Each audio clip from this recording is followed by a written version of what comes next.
I swear I'm getting uglier and uglier. Yeah, it's Trilly again. Moving down to Roseman, California.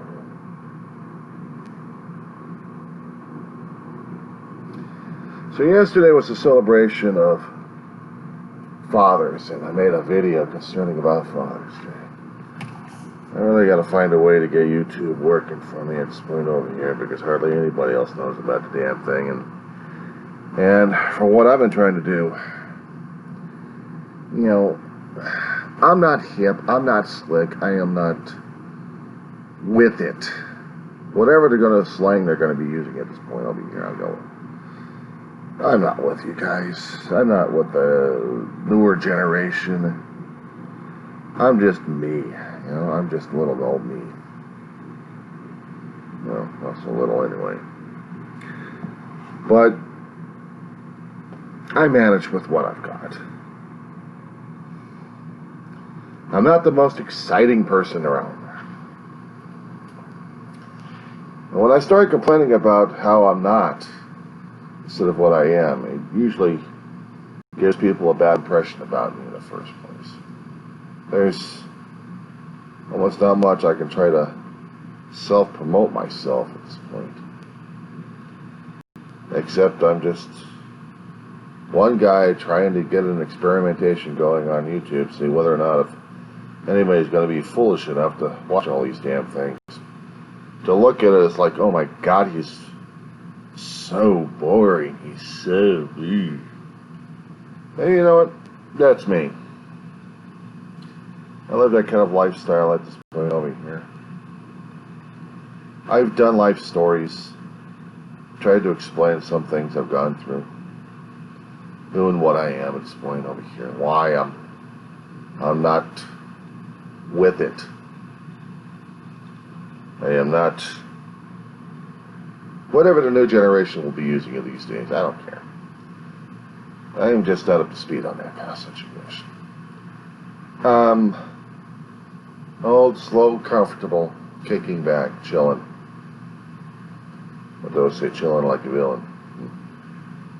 Not necessarily, unless you've already got ADHD and going crazy at this point over here. So, not me. Of course, I'd be chilling. Get depressed, you could be chilling, and then get old back. What's been happening these days, I've been staying the hell away from the news because sometimes they've been scaring the living daylights out of me. Pissing me off at the same time, and the closer we get to an election date, the worse things are becoming at this point. I mean, this has been the ugliest decade I've ever seen so far. We had a president who knew what the heck he was doing, and because of the term limits we had set up in the Constitution decades earlier,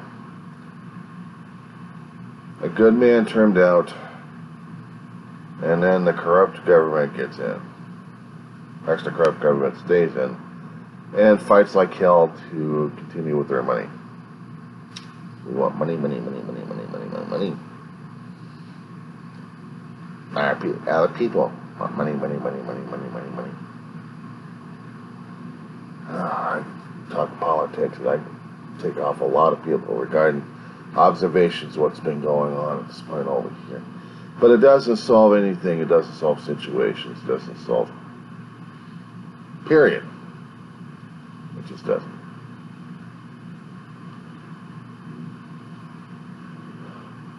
So here I am trying to make sense out of everything. Trying to make sense what's going on in life. Trying to make sense out of everyone else's reactions. Off topic. Fireworks. I know I did a public safety announcement. Posted it on my Facebook page and posted it on YouTube. I'm going to get maybe one or two hits if I was lucky enough. And the thing of it is, I still have to continue to do those kind of public service announcements because they are scary, fireworks are, and they hurt. And I've seen people in the town that I live in are actually debating the issues. They're going after each other left and right. Freedom versus safety. Freedom versus the common good.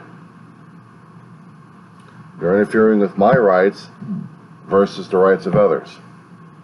My rights versus the greater good. And what's the greater good?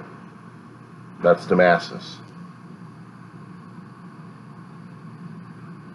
Usually there's a balance point that has to be done, and we try to satisfy both parties, but the problem is, when it comes down for health and safety, it's a different story altogether, and they balk, the town balks, and a lot of other people beyond the town balk, regarding face masks, regarding someone else's rights versus major majority. When the Constitution was created, the majority was not the shopholders, they were the minority. The workers were the majority. The common folk were the majority. So if you want to think of it in another term, think of it this way. Parliament. You have the House of Lords and you have the House of Commons.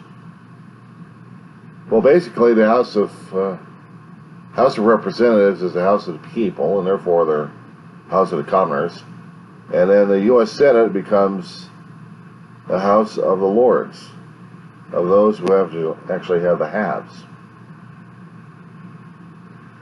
And according to our Constitution, they're supposed to be balancing things out,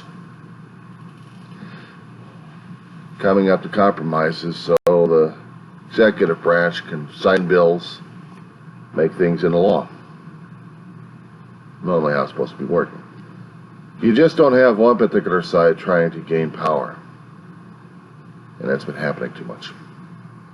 You don't have the House of Lords trying to cede power. They want more power, they want more money, they want. And I wonder when we got people screaming corruption left and right. As I said before, it's a crazy, screwed up world we live in right now. I hear it, I see it, I read about it. I read about Department of Justice not acting like the Department of Justice, but acting more like a heavy hand for the executive branch. Instead of being a justice and searching for things that the Constitution worries about,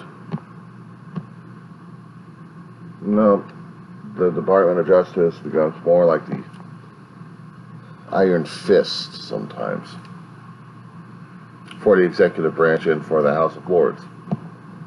Even though the Congress is still debating the issue whether or not they actually want that much power or not. Kind of puts things into perspective concerning about the Star Wars universe. Now, I know I did a thing concerning about this yesterday. I was trying to make sense about the Star Wars universe because I'm seeing one guy's version of what Disney was versus the Lucas version. But taking away that, just taking away that, I'm looking at the political aspects of it. And how sometimes it's more similar to us than anything else. Senate, the Chancellor. And the Senate is the only body in the galaxy that has to make decisions based on emotions and based on logic. And you have a Chancellor who is the leader of everything. Not like our government system. But they do have a legislative body, both incorporates the House of Representatives and the Senate in one large lump. Have and have nots. And then you got the Senate, Chancellor, who's pretty much the president of the galaxy. And when you have a corrupt politician in there, it's easy enough to screw things up left and right. That's sometimes that I see what's going on at times is we're replaying Star Wars without the lightsabers, without the Jedi Knights, but just in common. Just common to what we've got right now. Yes, it is. And it's amazing how writers can actually use material that they know of, project into the future with their material, and then come out looking like they just predicted something because they saw the trends. And the trends is how our life is going, how our government's running, how our vision and other things are running. It's pretty much the same. I mean, the television show Babylon 5. The political arena in that one. I couldn't use Star Trek because it's not relevant. Don't get on me on this one, fellow Trekkies. The thing is, when you're dealing with United Federation of Planets and the President, Star Trek realm and Gene Roddenberry and all those people who have made it come to life really have not dwelled into common everyday stuff that turns into a galactic kegger, basically. Gene Roddenberry avoided that like crazy when I was watching all those original shows. And Next Generation was almost just like it when it came out, because Roddenberry was still at the helm, and then he turned it over to very creative people who still followed along his vision. But it didn't show the backbone, it didn't show the backbiting, the infighting of politics as much. Star Wars does that in the show Clone Wars. It shows that not in the original 3 movies, but in the other 3 movies that followed that led up to Anakin Skywalker eventual transformation into Darth Vader. But it was showing the politics in that a little bit. And then they picked up with the cartoon series to fill in, and then you start to getting an idea of what their politics were in their universe, in their canon universe. Of course, nobody ever tried to cover that in the book series, as far as I remember reading the books, before Disney got their hands on it. And I had to compare that to what Star Trek was, and Star Trek never did cover that political infighting. Deep Space Nine almost, because they had to deal with empires. They had to deal with the Romulan Empire, with the Klingon Empire going 8 on occasions. And then they had to deal with the Founders, Gemini coming from the Gamma Quadrant. One empire invading another empire, and the Cardassian Empire. So we had our little political intrigues going on at this point over here with the galactic kickers. What we didn't see is what was going on behind the scenes. Behind the scenes. The political infighting, the backbiting, the politics involved. That's why I never liked Star Trek when it comes down for situations like that, because it never addressed it in the first place. And they always have a problem with it because they like space exploration and space battles and the technology out there, meeting new worlds, new galaxies. What a wonderful place to be in. Star Wars is dealing constantly with a galaxy fighting among itself, trying to get itself re-identified. Yeah, I'm using that. But getting new identities, trying to readjust itself, and in the process still dealing with political infighting, different races, different governments, arguing with each other, trying to take over each other, a Senate incomplete, and not sure what to do. A power-hungry senator turning into a galactic emperor. Senate dissolved, and now the empire exists, and therefore it's supposed to be all power.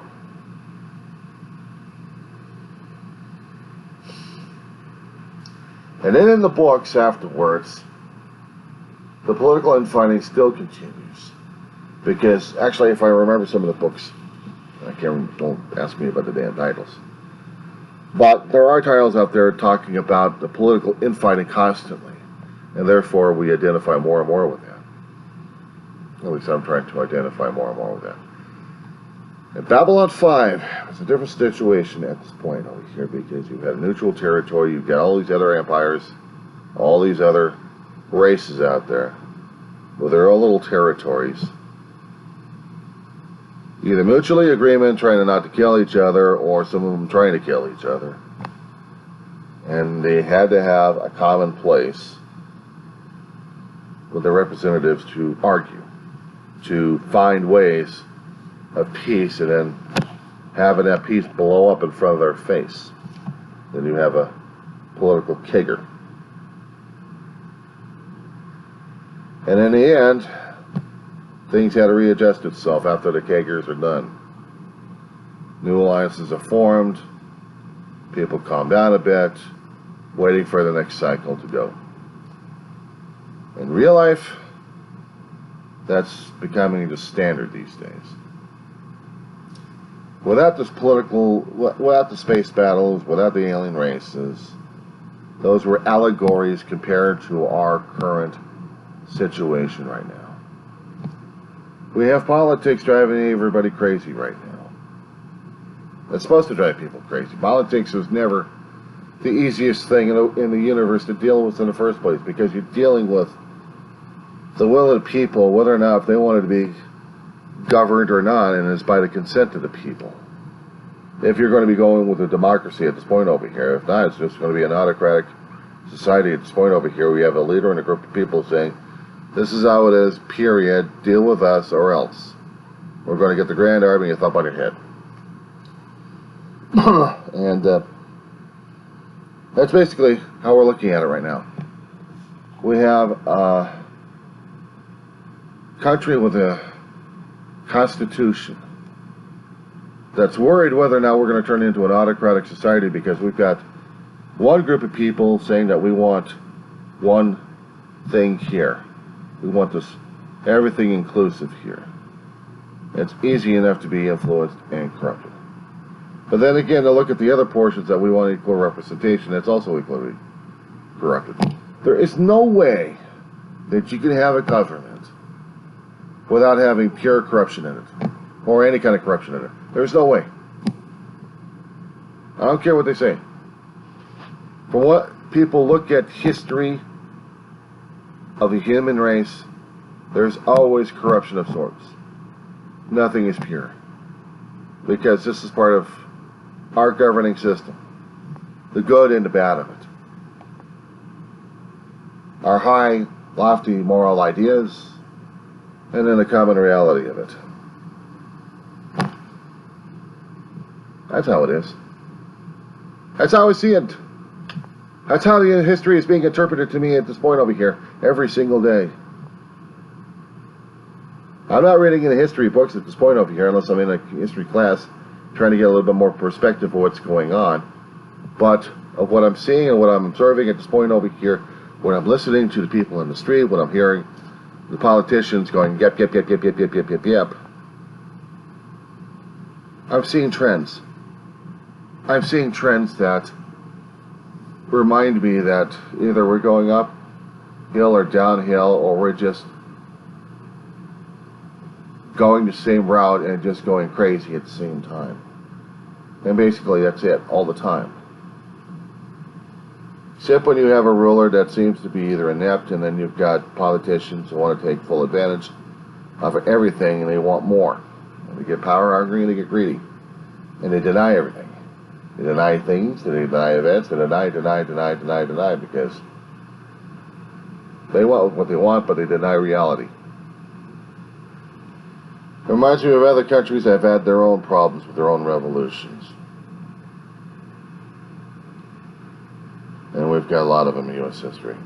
Actually, not in U.S. history, but in world history. It's just one crazy thing after another. But these are my thoughts this morning. So I'm still trying to wake up, and it's a Monday morning. It's not Sunday. Some people actually have to go to work, and other people are probably crawling back in bed because you can't sleep throughout the night. And when my brain gets to be that addle-minded and that crazy in the morning, oh yeah, I feel like I need to crawl back into bed again just to get it soothed. So, enough of the rattling of a Monday morning.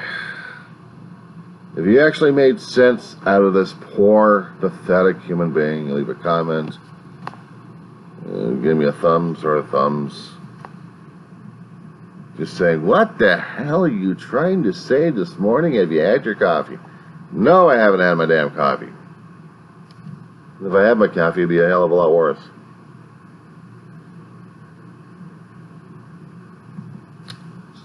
And have I had my hair cut yet? Does it look like it? Okay, one hairy dude signing off.